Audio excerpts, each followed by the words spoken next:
tots. Bé, des de l'Associació Catalana de Ports Esportius i Turístics, en primer lloc, volem agrair el reconeixement per part de la TGT, de la Taula Gironina de Turisme dels Ports, com a activitat turística i a convidar-me a fer part de la taula, com ara en el seminari online. En alguns, potser us fa estrany que agraeixi que un port sigui considerat una activitat turística. Per la majoria dels turistes sempre ha estat així. Quan s'han fet enquestes de turistes sobre quins són els espais més visitats i més ben valorats en municipis catalans en ports, aquests solen estar entre les primeres posicions com a millor valorats. Majoritàriament són espais amb passejos amplis i veure les embarcacions ofereix un passeig agradable, per no parlar de l'atractiu de sortir a mar. Però tot i així, en les polítiques de promoció turística, els ports no s'han tingut en compte pels organismes de promoció, però en les comarques gironines sí. Hem de dir que gràcies a un acord de col·laboració amb el Patronat de Turisme Costa Brava, Girona, de fa un any, s'està editant conjuntament una guia nàutica dels ports de la Costa Brava i es comença a pensar en la promoció nàutica com un producte turístic més. Per tant, el segon agraïment és pel Patronat de Turisme Costa Brava, Girona, avui representat per el Jaume Dolçat. I gràcies per obrir les portes als ports i a la nàutica. Al sector dels ports ens trobem en setmanes de màxima dificultat. Ens plou sobre mullat. Abans de la pandèmia vam patir el pas de la tempesta Glòria, al mes de gener, que ens va colpejar molt dur. Fa que encara estem posant les instal·lacions a punt. Degut a l'estat de força major que va finalitzar el 9 d'abril, hem patit aturades de les obres que són de primera necessitat per garantir la seguretat de les embarcacions. Per les nostres característiques som servei essencial i hem de cuidar cada dia, sense excepció, els vaixells de les 15.000 famílies de la Costa Brava. Però els nostres ingressos han caigut en picat perquè hem perdut totes les reserves de la Setmana Santa, abril i la majoria de les reserves de maig. També tots els ingressos de cursos de veles, lloguers d'embarcacions, xàrter nàutic, activitats esportives, de restauració, carburant i altres serveis que prestem. Com a nota positiva, haig de dir que a data d'avui els ports no tenim cancel·lacions més enllà del mes de maig, el que demostra la confiança dels usuaris en poder tornar a navegar aviat.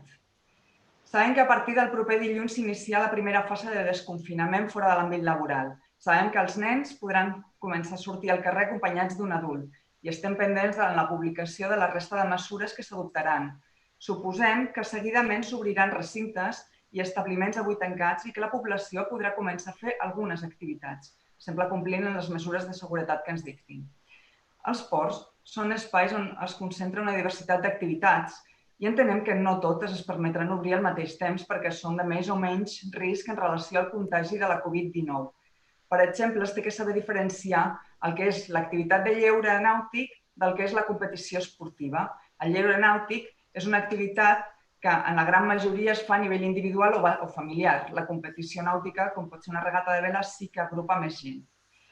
Com ha comentat en Marc abans, ens ha arribat un primer esborrany de la proposta de la Secretaria General de l'Esport i de l'Activitat Física del Pla de Desconfinament. És una primera proposta, on falten terminis, però és un primer pas i necessitem que es treballin plans de desconfinament pels diferents sectors i activitats ràpidament. Tornant a l'activitat de lleure nàutic, és molt important que els propietaris es puguin apropar a les seves embarcacions, engegar motors, carregar bateries, netejar cobertes, cuidar la teca, fer petites reparacions i, per descomptar, sortir a mar. Si alguna cosa es pot considerar de baix risc, és en quant a la propagació del coronavirus, és sortir a navegar, ja sigui a vela, a motor o a pescar. El lleure nàutic és un lleure bàsicament familiar. Sortir en barca es pot considerar portar el confinament de la casa a la barca. És de menys risc, per exemple, que en el banc o al supermercat. Una persona no ha de tenir contacte amb absolutament res des que surt a casa fins que arriba a la seva embarcació. Per tant, demanem en un primer pas el desconfinament a persones individuals i també ampliar-ho a unitats familiars. Perquè, permeteu-me insistir, és portar el confinament de la casa a la seva embarcació i poder gaudir d'un espai lliure amb sobrada distància de seguretat respecte a altres persones. Fa uns dies que als industrials dels varadors dels ports se'ls va autoritzar a treballar. Els ports hem fet formacions als nostres empleats. Hem redactat instruccions tècniques amb mesures de seguretat que els industrials han acceptat i compleixen rigorosament. Vetllem perquè l'activitat sigui segura. Ho hem fet en temps rècord i amb molt d'èxit. Ara, els nostres usuaris no entenen que si els industrials poden anar a port, perquè amb ells no se'ls hi deixa. Igualment han de cuidar la seva barca.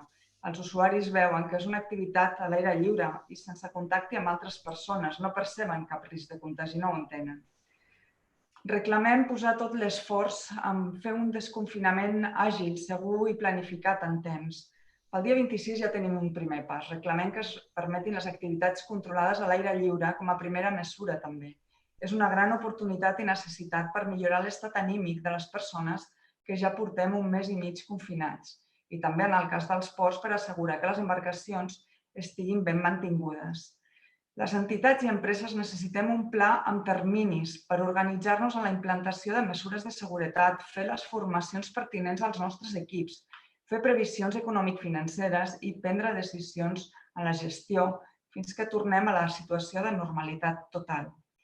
Afortunadament, les empreses i entitats estem agrupats en associacions que, junt amb els gabinets jurídics, que analitzem i interpretem les informacions. Ara el paper de les associacions brilla més que mai.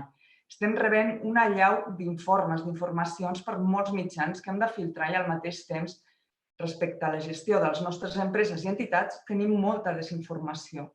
En aquests moments no tenim cap previsió sobre quan podrem obrir les instal·lacions al públic, si aquest estiu farem cursos esportius, si obrirem els restaurants. Hem d'esperar a cada publicació en el BOE, les novetats sovint en cap de setmana, tard, i implantar-les en temps rècord. Al sector necessitem un mínim de planificació en terminis. Moltes gràcies.